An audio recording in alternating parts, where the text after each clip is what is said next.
Hello friends, कहानी पसंद आए तो चैनल को लाइक सब्सक्राइब करना। माँ का अचानक सबको छोड़ के चले जाने का दर्द आज भी मिट्टी को साल रहा था। उनकी मौत का सच वे सबके सामने लाना चाहती थी। राजकुमारी वापस आ गई वर्क फ्रॉम होम से। सुना तो था कि घर पे रह के काम करते हैं, पर मैडम के तो ठाट ही अलग हैं। हिमाचल को चुना है इस काम के लिए। बुआ आपे से बाहर हो गई थी मिट्टी को अपनी आंखों के सामने देखकर। अपना अपना समय है बुआ, कोई अपनी पूरी जिंदगी उसी घर में बिता देता है जहाँ पैदा हुआ हो, और किसी को काम करने के लिए अलग अलग ऑफिस मिल जाते हैं, वह भी मनपसंद जगह पर। मिट्टी ने इतराते हुए बुआ के ताने का ताना मानकर जवाब दिया। बुआ पहले से ही गुस्से में थी, अब तो बिफर पड़ी। सिर पे कुछ ज़्यादा चढ़ा दिया है तुझे, पर मुझे हल्के में लेने की गलती मत करना। तेरी सारी पोल पट्टी खोल दूंगी भाई के सामने। नौकरी ख्वाब बन के रह जाएगी, मुंह पर खुद ही पट्टी लग जाएगी। आपसे ऐसी ही उम्मीद है बुआ, लेकिन कोई भी कदम उठाने से पहले सोच लेना कि मैं माँ की तरह नहीं हूँ जो तुम्हारे टॉर्चर से तंग आकर अपनी जान से चली जाऊं। बुआ मिट्टी को मारने के लिए दौड़ी ही थी कि कुक्कू बीच में आ गया। उन्हें दोनों हाथों से पकड़कर अंदर ले गया। तब तक गुरु भी आ गया था। वह मिट्टी को उसके कमरे तक छोड़कर आया। मिट्टी आंख बंद करके अपनी कुर्सी पे बैठ गई। जो उसने जाना था उससे भक्ति बुआ के लिए उसकी नफरत और भी बढ़ गई थी। बचपन से ही उसे बुआ से नफरत थी। वजह उनका दोगला व्यवहार। कुक्कू और गुरु को हमेशा प्राथमिकता देती। घर का कोई भी काम हो मिट्टी से करवाती और हर बात में उसे ही पीछे रखती। घर में खाना उन दोनों की पसंद का ही बनता। मिट्टी का कुछ मन भी होता तो उसमें 1000 कमियां बताकर बात को टाल दिया जाता। मिट्टी को समझ नहीं आता था कि वह अपनी ससुराल में न रह के उनके घर में क्यों रह रही है। सबके सामने उनका बस एक ही गाना था, माँ तो छोड़ के चली गई अपने दोनों बच्चों को, वह तो मेरी ही हिम्मत है जो अपना घर बार छोड़कर यहाँ पड़ी हुई हूँ इनकी परवरिश के लिए। अब तो हम बड़े हो गए हैं, अब तो अपना घर संभालो जाकर। मन ही मन मिट्टी बुदबुदाती। मिट्टी अब तक ऐसे ही बैठी रहेगी? चल उठ, नहा कर आजा, नाश्ता ठंडा हो गया है। हम दोनों कब से तुम्हारा इंतज़ार कर रहे हैं। मुझे भी सुनना है तुम लोग कैसे बिताकर आए हो मेरे बिना पूरा 1 महीना। गुरु मिट्टी को बाथरूम भेजकर ही कमरे से बाहर गया। पापा, मेरी कंपनी का एक ऑफिस शिमला में भी है, मैंने सोचा है वहीं पर ट्रांसफ़र ले लेती हूँ। अपना फ्लैट तो है ही वहाँ पर। शाम को पापा घर आए तो मिट्टी ने प्रस्ताव रखा। देखो बेटा, कुछ दिन वहाँ जाकर रहना दूसरी बात है, और वहीं ठहर जाना बिल्कुल अलग। तुम जहाँ हो अभी वहीं पर रहकर काम करो। पापा की बात स्पष्ट न थी।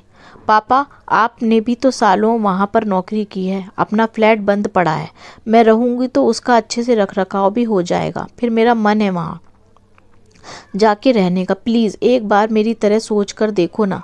मिट्टी ने डरते डरते अपनी बात दोहराई। मुझे सीधी तरह से कोई बात क्यों नहीं समझ आती लड़की। गगन वैसे ही उन बातों को याद करके परेशान हो जाता है। तुम हो कि खुद के अलावा किसी के बारे में सोचती ही नहीं हो। जाकर अपना काम करो, बुआ ने अपने लहजे में मिट्टी को डांटा। पापा के सामने मिट्टी चुप रह जाती थी, लेकिन आज उसे गुस्सा आ गया। आपसे कौन बात कर रहा है बुआ? पापा को ही जवाब देने दो। हिमाचल के नाम से इतना डर क्यों जाती हो? कहीं आपके कहने से ही तो पापा वापस नहीं आए वहाँ से? आपको इसी घर में जो रहना था। गुस्से में मिट्टी बोलती चली गई। गुरु और कुक्कू आकर उसे अपने साथ ले गए। घर में क्लेश पसर गया। उस रात किसी ने भी खाना नहीं खाया। गगन का गुस्सा शांत हुआ तो बेटी पे प्यार उमड़ पड़ा और उसके कमरे में आ गए। मिट्टी लैपटॉप पे कुछ काम कर रही थी। उसे देखकर गगन जाने के लिए वापस मुड़े। तभी मिट्टी ने आवाज़ लगाई, आइए पापा, मेरा काम तो पूरा हो गया है, बस कुछ फ़ोटो देख रही थी हिमाचल की। गगन मिट्टी के पास दूसरी कुर्सी पे बैठ के फ़ोटो देखने लगा। यह फ़ोटो तुम्हें कहाँ से मिली? गगन, मिट्टी, कुक्कू और नीतू की फ़ोटो थी। मिट्टी ने आश्चर्य से पापा को देखा, बोली, फ्लैट के स्टोर रूम में कुछ सामान पड़ा हुआ था, यह फ़ोटो उस सामान में ही थी। मिट्टी ने बताया तो गगन ने आगे पूछा, बाकी सामान कहाँ है? इसमें है पापा, आपकी और मम्मी की बहुत सारी यादें, मैं अपने साथ उठा लाई। मिट्टी ने एक थैला गगन के हाथ में थमाकर दरवाज़ा बंद कर दिया। उसे डर था कि पापा को उनके कमरे में नहीं पाएगी भक्ति बुआ तो यहीं आके धमक पड़ेगी। पापा जितनी देर घर में रहते हैं उनकी नज़र उन्हीं पे रहती है, विशेष रूप से जब मिट्टी आसपास हो तब। पापा उदास हो गए थे उन फोटो को देखकर, मम्मी के छोटे मोटे सामान को देखकर। कितना समझता था कि छोटी छोटी बातों को दिल से लगाना ठीक नहीं, लेकिन उसे तो बात ही तय तक जाना होता था। क्यों कही, किसने कही, क्या जवाब देना चाहिए था, बस इसी में घुलती रहती थी। मिट्टी को अच्छा लगा। बड़े दिनों बाद पापा ने मम्मी के बारे में खुल के कुछ बोला था। पर अचानक पापा खड़े हो गए। बेटा, तुम अपना काम करो, मैं चलता हूँ। तुम्हारी बुआ ने दूध बना के रख दिया होगा, उसके भी सोने का टाइम हो गया है। दिन भर काम में लगी रहती है। दरवाज़ा बंद करके पापा मिट्टी के कमरे से बाहर निकल गए। बुआ के लिए पापा की चिंता नई बात ना थी। उनके एहसान में दबे हुए थे पापा। बच्चों की परवरिश करके बुआ ने उन पर बड़ा एहसान चढ़ा रखा था। मिट्टी ने सामान वापस समेट कर रख दिया। किसी और को पता चल जाता तो बात का बतंगड़ बन जाता। माँ के बारे में घर में कोई भी बात नहीं करता था। कुक्कू के ऊपर बुआ अपना अतिरिक्त प्यार लुटाती थी, इसलिए उसे माँ की कमी बस तभी महसूस होती जब मिट्टी को रोते हुए देखता। मिट्टी जब भी घर में होती उसे माँ की कमी हर पल महसूस होती। बचपन के दिन याद आ जाते। माँ कैसे हर जगह उसे साथ रखती थी। लड़के की इतनी परवाह नहीं है जितनी लड़की की है। दिन भर इसी के चोंचलों में लगी रहती है। पढ़ लिख कर दिमाग खराब हो जाता है छोरियों का। आखिर वंश तो लड़के से ही चलेगा। लड़की को तो एक दिन अपने घर जाना ही है। बुआ के ऐसे ताने से माँ आहत होती, लेकिन हंसकर जवाब देती, दीदी आप और मैं भी तो लड़कियां ही हैं, और फिर आपके घर का तो रिवाज है। आप अपनी ससुराल नहीं गई तो मिट्टी को भी यहीं रख लेंगे। माँ के जवाब से बुआ आपे से बाहर हो जाती। मेरी क्या रीस करनी है, मेरी तो माँ बचपन में ही मर गई थी। गगन को अपने हाथों से पाला है मैंने। कोई बुआ, चाची या ताई भी नहीं थी जो संभाल लेती। गगन ही नहीं जाने देता है। रहो अपने घर और ससुर की भी रोटी सेको। मैं तो कल ही चली जाऊंगी अपने घर। माँ फिर हंस पड़ती। नाराज क्यों होती हो दीदी, आपके भाई ही मुझे साथ लेकर गए हैं। मेरा तो मन भी नहीं लगता वहाँ। यहाँ छोड़ेंगे तो ससुर जी को रोटी नहीं सब्जी भी खिलाऊंगी। रिटायर हो गए हैं, खुद ही सब काम करते, मुझे अच्छा नहीं लगता। बुआ बात को पकड़कर अपने पक्ष में कर लेती। तो इसलिए तो अपना घर बार छोड़कर पड़ी हूँ यहाँ। तुम अपना घर संभाल लेती तो गगन क्यों मुझे रोके रखता।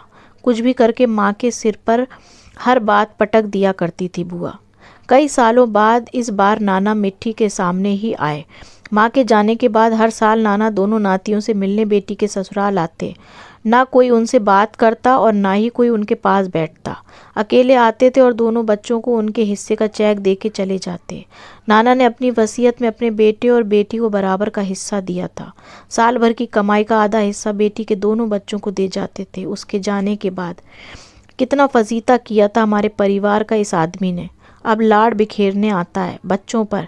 इसकी बेटी गई तो पुलिस लेकर गया था फ्लैट पर। अखबार में भी खबर दी कि मार दिया मेरी बेटी को। नाना चले गए तो बुआ का बड़बड़ाना शुरू हो गया। वे हमारे नाना हैं बुआ, उनके बारे में ऐसा सोचना ठीक नहीं। कुक्कू ने बोला तो बुआ ऐसे शुरू हुई जैसे इंतज़ार ही कर रही थी। तेरे दादा और पापा को जेल ही हवा खानी पड़ती। वह तो तेरी माँ की मेडिकल जांच में नहीं निकला कि उसको मारा है किसी ने। मिट्टी चाहती थी कि बुआ और भी कुछ बोल दे। आप तो तब फ्लैट पर ही थी बुआ। पूजा भी आपने ही रखवाई थी और पंडित को भी आप लेकर आई थी। आपको तो सच पता था, फिर आपने क्यों छिपाया ये सब। बुआ आज पहली बार डर अपने चेहरे पे छिपा नहीं पाई। तुझे किसने बताया ये सब। मिट्टी इसी सवाल का जवाब देना चाहती थी। आपके पंडित ने, उन सब लोगों ने जो पूजा में आए थे, पड़ोस वाले। बुआ सीधे मिट्टी के सामने आकर खड़ी हो गई। इसलिए मैं नहीं चाहती थी कि तू जाए वहाँ पर। यही सब करके आई है वर्क फ्रॉम होम के बहाने। बुआ के हर शब्द से गुस्सा टपक रहा था। मम्मी पापा आए हैं, थोड़ा ध्यान उन पर दो। अकेले बैठे हैं बैठक में। गुरु बुआ को वहाँ से ले गया और मिट्टी भी पीजी वापस जाने के लिए अपना सामान पैक करके चली गई। गुरु 2 साल से खाली घूम रहा था। छोटी मोटी नौकरी उसे समझ नहीं आती और बड़ी के लायक ना तो उसमें काबिलियत थी और ना ही उसने कोशिश की। जैसे तैसे इंजीनियरिंग पास की थी। माँ, मुझे उसी कंपनी में नौकरी मिल गई है जिसमें मामा काम करते थे। गुरु ने घोषणा की तो बुआ रसोई में लड्डू का डिब्बा उठाकर ले आई। कुक्कू ने लड्डू खाकर डिब्बा उनके हाथ से ले लिया। बुआ तुम खा लो, फिर बैठक में ले जा रहा हूँ और वहाँ से बचकर नहीं आएंगे। बुआ रोकती रह गई पर कुक्कू डब्बा उठा के भाग गया। मिट्टी बिना कुछ कहे ही घर से निकल गई। बुआ ने रोकने की कोशिश नहीं की। पीजी में जाते ही बिस्तर पर लेट गई। हमेशा की तरह माँ याद आ रही थी। रोते रोते आंखें लाल हो गई थी। बाथरूम में चली गई मुंह धोने के लिए, जिससे पीजी की बाकी लड़कियों को शक ना हो कि वह रो रही थी। हर बार घर से आकर 1-2 दिन इसी तरह परेशान रहती थी मिट्टी। 4 दिनों बाद ही पापा का फ़ोन आया। देखकर मिट्टी सोच में पड़ गई। पहली बार में तो फ़ोन उठाना ही भूल गई। दूसरी बार जब आया तो उठाया। बेटा, तुम्हारी भक्ति बुआ एक पूजा करवाना चाहती है। शिमला वाला फ्लैट तुम्हारी माँ के जाने के बाद से बंद है। अब गुरु वहीं रहेगा, इसलिए पूजा करके उसे पवित्र करवाना चाहती है। अगले रविवार को तुम भी थोड़ा समय निकाल लेना। पापा, आपको पता है माँ जब से गई है विश्वास उड़ गया मेरा पूजा पाठ से। मिट्टी ने स्पष्ट किया। जानता हूँ बेटा, पर हो सकता है पूजा तुम्हारे टूटे विश्वास को जोड़ने में कामयाब हो। ऐसा करते हैं, इस पूजा को तुम ही करवाओ। पंडित जी से तो मिल ही चुकी हो। मिट्टी समझ गई वह मना नहीं कर पाएगी पापा को। तभी एक विचार उसके दिमाग में कौंधा। ठीक है पापा, कोशिश करती हूँ, फ्राइडे तक आपको बताती हूँ। भक्ति बुआ को बोलना अब उनके टेंशन के दिन गए। पंडित जी से मैं खुद ही बात कर लूँगी। पापा की खुशी फ़ोन पर ही फूट पड़ी। अब उसका एहसान चुकाने का समय आ गया है। खुद को भुलाकर उसने हमारे घर को संभाला है। तुमने यह जिम्मेदारी लेकर मेरे दिल का बोझ हल्का कर दिया। पापा फ़ोन रखने ही वाले थे कि मिट्टी ने कहा, पापा मैं चाहती हूँ कि इस पूजा में नाना को भी बुलाऊं। माँ के जाने के बाद नानी भी चली गई, वे भी अकेले ही हैं। दादाजी भी गांव में चले गए। उसके बाद प्लीज़ उन दोनों को भी बुलाना चाहिए। कुछ देर तक पापा ने कुछ नहीं कहा, लेकिन फ़ोन नहीं काटा। फिर ये कहते हुए फ़ोन रखा, तुम कहती हो तो मना कैसे कर सकता हूँ। बुला लो, भक्ति को मैं समझा लूँगा। मिट्टी ने कमरे से बाहर आकर आसमान की ओर देखा। उसे महसूस हुआ जैसे माँ वहीं से मुस्कुरा रही थी। आखिर तुमने रास्ता निकाल ही लिया सच से पर्दा उठाने का। मिट्टी केवल निर्देश दे रही थी और कुक्कू उसका पालन कर रहा था। पापा ने इस बार चौका लगाया था। भक्ति दीदी, तुम इतने सालों से सब संभालती आ रही हो, अब मुझे भी कुछ करने का अवसर दो। इस बार पूजा की पूरी जिम्मेदारी मैं संभाल लूँगा। आजकल वैसे भी सब काम मोबाइल से हो जाते हैं। लंच टाइम में ऑफिस में बैठकर सब प्रबंध कर दूँगा। भक्ति सकपका कर बोली, गगन, क्या तू भी यही मानता है कि मेरी पूजा के कारण ही नीतू की जान गई? गगन ने दीदी का हाथ पकड़ लिया। ऐसा कुछ नहीं है दीदी, तुमने मिट्टी और कुक्कू के लिए कितना कुछ किया। मैं भी चाहता हूँ कि गुरु को नौकरी मिलने और वहाँ सेट होने में मदद कर पाऊँ। बस इसलिए आपको तनाव नहीं देना चाहता। भक्ति का दिल भाई की बात मानने से इनकार कर रहा था, लेकिन उसे मना भी नहीं कर सकती थी। ठीक है गगन, मुझे तो इस बात की खुशी है कि तू पूजा के लिए तैयार हो गया। कितने साल हो गए घर में कोई शुभ काम नहीं हुआ। अब होगा दीदी, और आपको परेशान भी नहीं होना पड़ेगा। बच्चे अब बड़े हो गए, उनको भी जिम्मेदारी लेना सीखना चाहिए। बस इस बार उनकी ही सहायता लूँगा। निश्चित तारीख पर सब लोग शिमला के उस फ्लैट में इकट्ठे हो गए। दादाजी और नाना को कुक्कू ने मना लिया। सब काम पूरे हो गए तो मिट्टी भी आ गई। पूजा शुरू हुई। पंडित जी ने हवन और आरती करने के बाद जैसे ही जाने को कहा, भक्ति बुआ ने आदतन उन्हें रोक लिया। कुंडली देखकर बताइए कि क्या सावधानियां रखनी चाहिए और क्या उपाय हैं। पंडित जी ने काफ़ी देर तक कुंडली को देखकर कुछ गणना की, फिर बोले, गुरु मामा की छोड़ी हुई नौकरी पकड़ रहा है, उन्हीं के घर में रहेगा, तो इस बात से इनकार नहीं किया जा सकता कि बहुरानी की आत्मा इनसे संपर्क करे। भक्ति बुआ ने तुरंत गुरु की कुंडली पंडित जी के हाथ से ले ली, लेकिन उन्होंने अपनी बात जारी रखी। आज की पूजा में ही अगर कुछ मंत्र और पढ़ लिए जाएं और सच्चे दिल से बहुरानी को याद करके उनसे माफ़ी मांगी जाए तो बला टल सकती है। सब भक्ति बुआ की ओर देख रहे थे। तो जो सही है वो करो, मैं कौन सा मना कर रही हूँ। इन बातों का कुछ मतलब थोड़े ही है। बुआ उठकर जाना चाहती थी, लेकिन फूफा जी ने बिठा दिया। पंडित जी, जो बाकी है उसको भी पूरा कीजिए। बेटे को मुश्किल से रोजगार मिला है, मैं कोई अड़चन नहीं चाहता। उसका उपाय आप शुरू कीजिए। पंडित जी ने मंत्र पढ़ने शुरू किए। सबसे पहले नाना जी बोले, नीतू बेटा, अगर तू सुन रही है तो मुझे माफ़ करना, मैं समय से तुम्हारी चिट्ठी नहीं पढ़ सका। तुम बच्चों को लेकर मेरे पास आना चाहती थी, लेकिन तुम्हारा ख़त मुझे तुम्हारे जाने के बाद मिला। अब पापा भी चुप नहीं रहे। पहली बार उन्होंने बच्चों के सामने अपनी पत्नी को लेकर कुछ कहा। मैं भी खतावार हूँ नीतू, तुम्हारे मना करने पर भी मैंने अपने बिजनेस के जुनून के कारण नौकरी छोड़ी और तुम्हें तुम्हारे घर भी नहीं जाने दिया। मुझे डर था कि ससुराल में मेरी शाख कम ना हो जाए। अब पंडित जी ने बोलकर सबको चौंका दिया। हो सके तो माफ़ कर देना बहुरानी, मैं नहीं जानता था कि तुम पूरे महीने व्रत कर रही थी। मैंने ही भक्ति जी के कहने पर यह घोषणा की थी कि तुम्हारे कुंडली दोष के कारण ही गगन की नौकरी गई है, व्यवसाय भी शुरू नहीं हो पा रहा है। मुझे पता होता तो तुम्हें लगातार 3 दिन निर्जल निराहार व्रत का उपाय न बताता। सबकी नज़र भक्ति की ओर थी। फूफा जी ने उन्हें कुछ बोलने के लिए हाथ से इशारा किया। भक्ति बुआ रोते हुए बोली, नीतू हो सके तो मुझे भी माफ़ करना। पंडित जी से बात करके मैंने ही वह पूजा रखी थी। मेरे कहने पर ही उन्होंने कुंडली देखी थी। दूध पीते बच्चे की माँ ऐसी कठिन विधि नहीं अपना पाएगी, यह जानते हुए भी मैंने तुम पर दबाव बनाया। बुआ बोल ही रही थी कि मिट्टी बीच में बोल पड़ी। माँ को 3 दिनों से उल्टी दस्त हो रहे थे, फिर भी वो पूजा कर रही थी और अपनी दवाई भी नहीं ले रही थी। अगर दवा लेती तो उनको हार्ट अटैक ना आता। आज पहली बार भक्ति बुआ ने मिट्टी को घूर कर नहीं देखा। नाना उठकर खड़े हो गए। बस यही जानने के लिए मैं बेचैन था। अगर सही बात पता चल जाती तो मैं पुलिस के पास कभी ना जाता।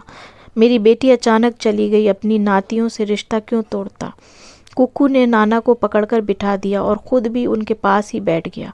फूफा जी ने भक्ति बुआ को वहाँ से उठा दिया और सामान लेकर चलने लगे। आज गगन ने उन्हें नहीं रोका। बुआ खुद ही गगन के पास आई। हो सके तो माफ़ कर देना मेरे भाई, इसी एक गलती को सुधारने के लिए अपने घर नहीं गई, पर मुझे तो सच बता देती दीदी। जीना मरना अपने हाथ में नहीं है, लेकिन मेरे विश्वास का कुछ तो मान रखती आप। भक्ति बुआ साड़ी के पल्लू में मुंह छिपाकर रो रही थी। फूफा जी ने आकर पापा को सांत्वना दी। इस गलती की सज़ा अब मिलेगी इसको। अब यह तब तक तुम्हारे घर नहीं आएगी जब तक तुम बुलाओगे नहीं। दादाजी उठने की कोशिश कर रहे थे, लेकिन मिट्टी ने उन्हें रोक दिया। तब दादाजी बोले, भक्ति को विदा कर देता हूँ बेटा, शादी के 26 साल बाद ससुराल जा रही है। अब तो तू सब संभाल लेगी, उसको जाने दो। कुक्कू पंडित जी की ओर देखकर मुस्कुरा दिया। उनके प्रायश्चित पाठ ने वह कर दिखाया था जो सालों से कोई नहीं कर पाया था। कहानी आपको कैसी लगी मुझे कमेंट करके ज़रूर बताना। धन्यवाद।